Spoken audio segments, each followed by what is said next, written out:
बिस्मिल्लाहिर्रहमानिर्रहीम। Factors affecting London dispersion forces.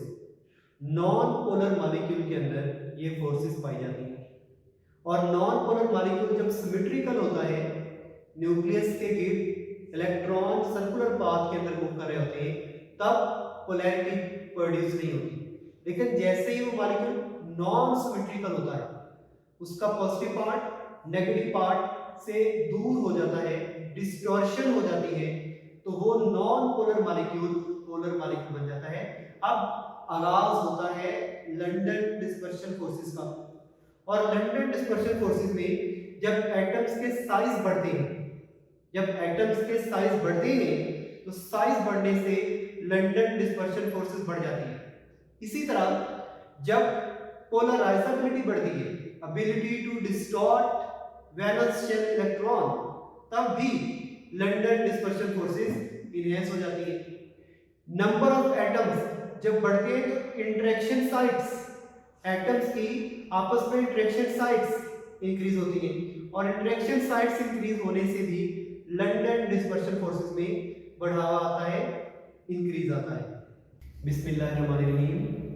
London dispersion forces की बहस कर रहे हैं और फैक्टर्स कौन से असरअंदाज होते हैं इन फोर्सेस के ऊपर, उसकी बात कर रहे हैं हम।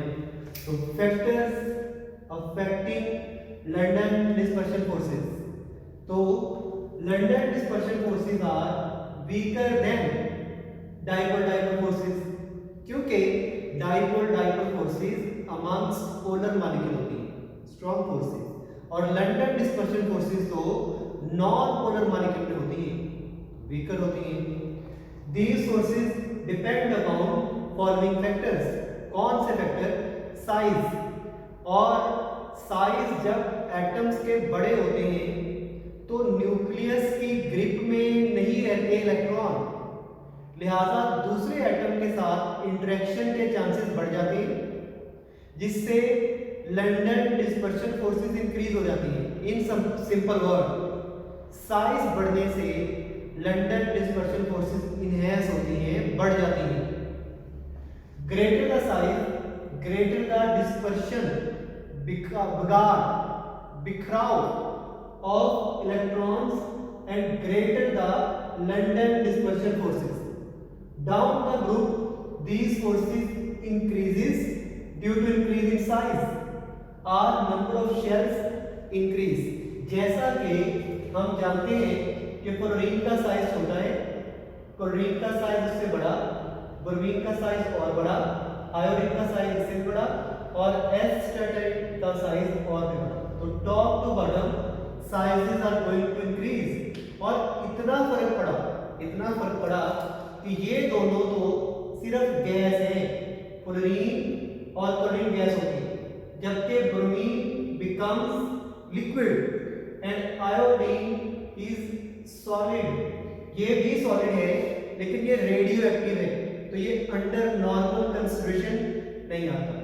सादा लफ्जों में टॉप टू बॉटम आते हुए साइज बढ़ रहे हैं।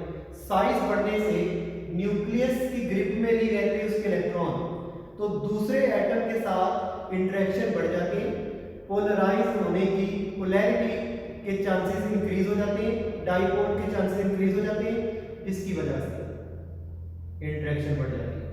Then the elements of zero group 8A, इसकी बात हो रही है, helium, neon, argon, krypton, xenon और रेडॉन।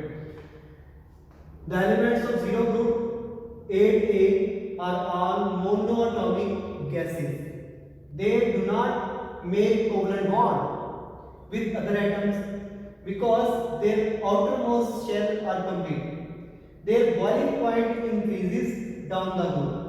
ये बड़ी अहम बात है कि इनके boiling point top to bottom आते हुए बढ़ रहे हैं। क्यों बढ़ रहे हैं? क्योंकि इसका साइज छोटा, तो दूसरे एटम के साथ इंटरेक्ट कम करेगा, जिसकी वजह से पोलैरिटी कम आएगी, जिसकी वजह से लंदन डिस्पर्शन फोर्सेस स्ट्रॉन्ग नहीं होगी। इसके मुकाबले में रेडॉन तक साइज बड़ा हो गया, इंटरेक्शन बढ़ गए, पोलैरिटी ज्यादा आ गई, जिसकी वजह से बॉइलिंग पॉइंट भी बढ़ गया। और यही वजह है कि हीलियम का बॉइलिंग पॉइंट -268 है, जबकि रेडॉन का -61। और आपको पता है कि माइनस में वैल्यू जब छोटी होती है ना तो दरअसल बढ़ जाती है। इसका मतलब टॉप टू बॉटम आते हुए बॉइलिंग पॉइंट बढ़ रहा है। इधर भी वही कुछ है।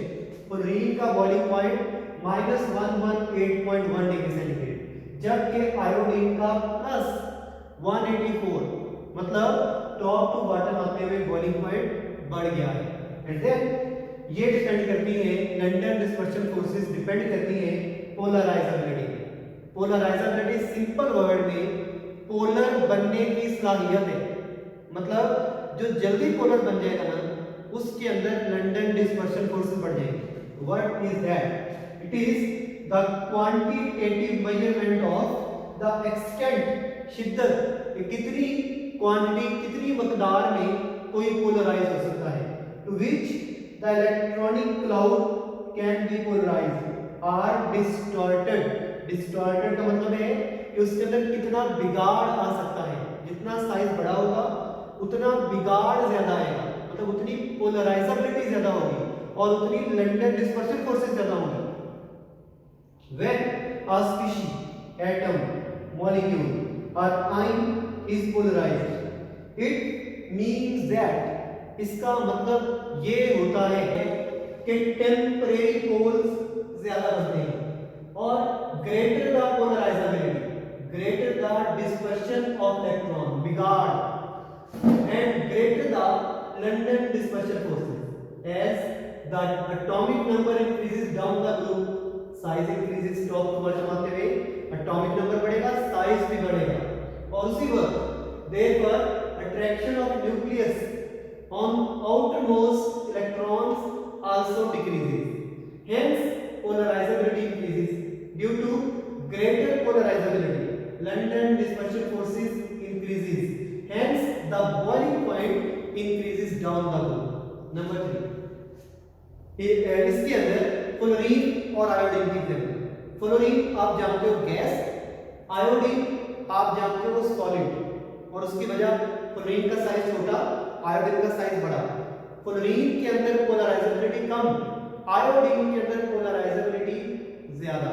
तो due to large size the polarizability of iodine is much greater than that of fluorine, thus iodine is solid. तो बॉइलिंग पॉइंट कितने हैं? 184.4 degree centigrade due to strong London dispersion forces.